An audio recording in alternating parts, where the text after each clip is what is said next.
matter what, don't come with a short-term plan. If you really want to be the change agents in politics, at least try to give at least a decade to 2 decades.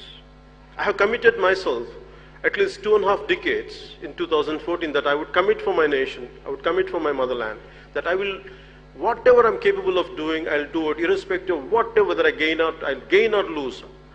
I'm going to give 25 years of my life for the nation which gave me birth. So don't expect immediate changes. Don't expect immediate transformation will happen, because your time is very valuable. So I want you to be practical. I want you to be really pragmatic.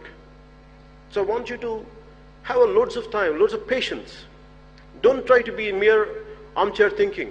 So if you're talking about social media, anything is nothing, there is no, the problem with any medium or any kind of paper is not about how you do it, how are you going to use it.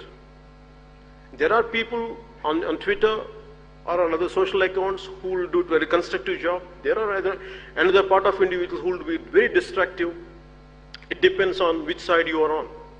Always try to be constructive, be properly analyze a topic, don't try to abuse people, be practical.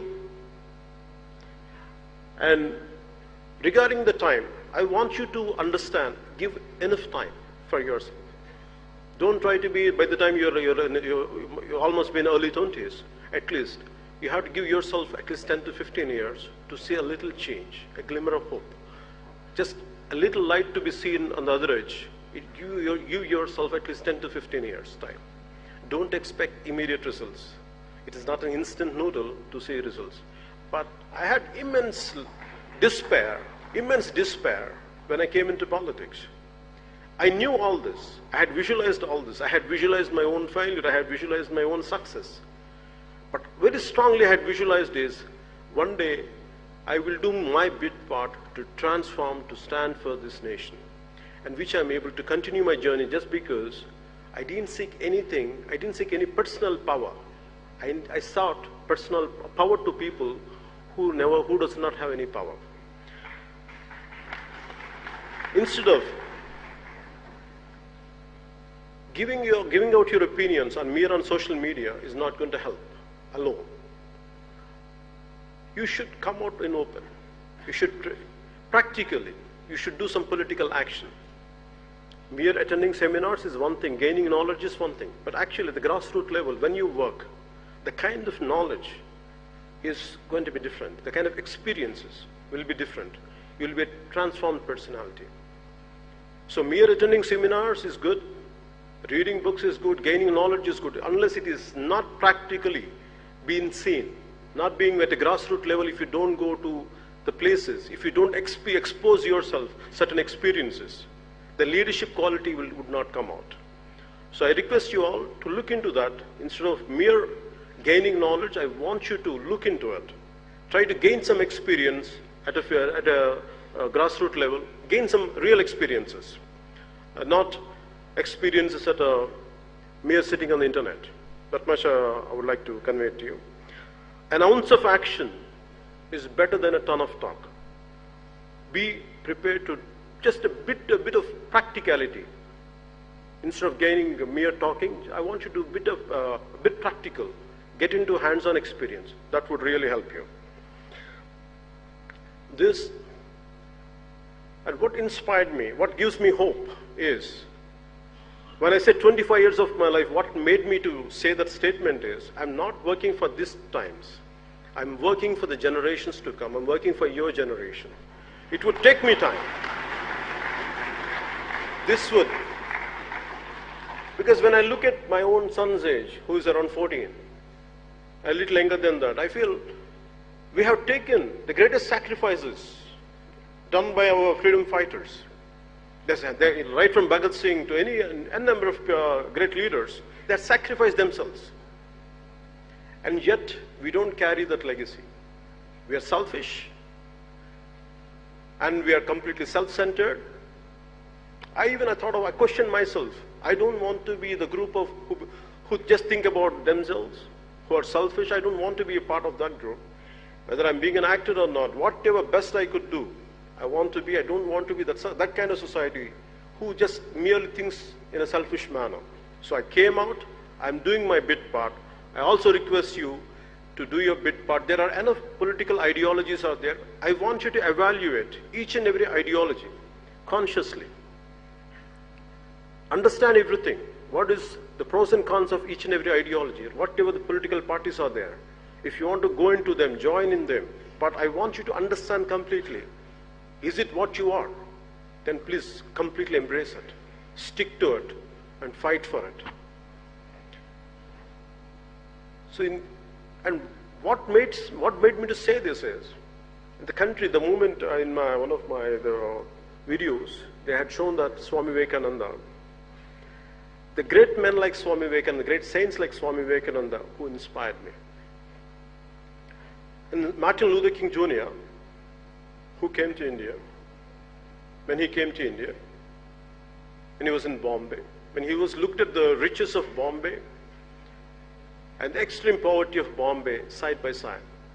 And he was saying, only in a country like India, if the same situation would have been prevailing in any other country, it would have led to bloody revolution.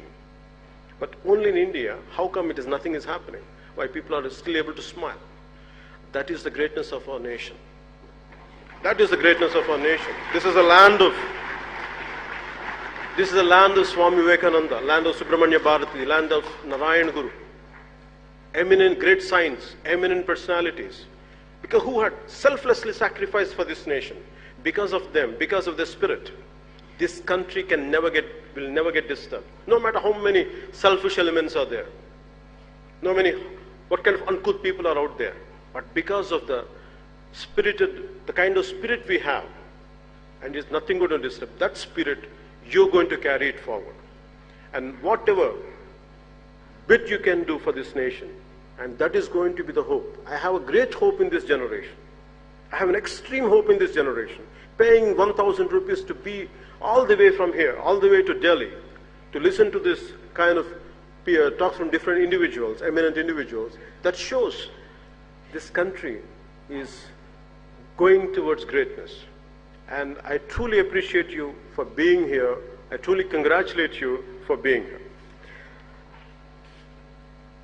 And I would like to end there with this small verse of poetry in Telugu.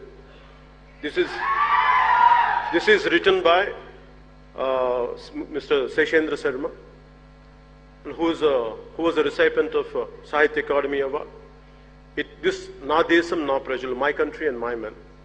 This was shortlisted for Nobel Prize, though it was not selected. If you ever feel, as you want to get into politics, as you want to be leaders, leadership is all about solitariness. You'll be completely isolated. Not even a friend will stand by you. Not even a friend will understand you, what you're going through. At these times, what you need is, you have to keep on get hooked to certain inspirational lines. So try to read a lot of poetry. Try to read a lot of biographies. So for me, when I go through a complete loneliness, a depression, yet certain times I go through. So I only think of one thing. When I feel extremely depressed, when the truth is not going to win, that's what the real circumstances are. So at that time, I read these 4 lines.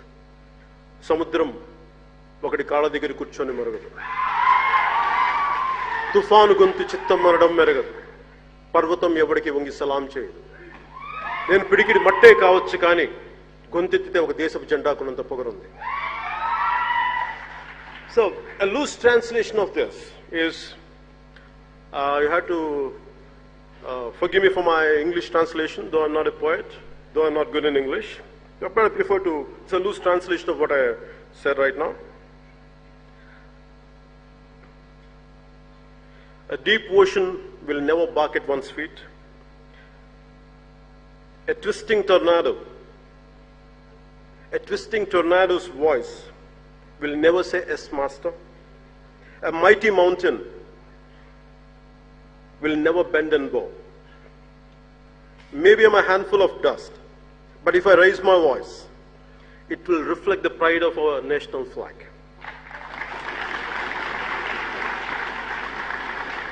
We should be grateful for the nation we are born in. And how be patriotic, be accountable, be responsible for your actions.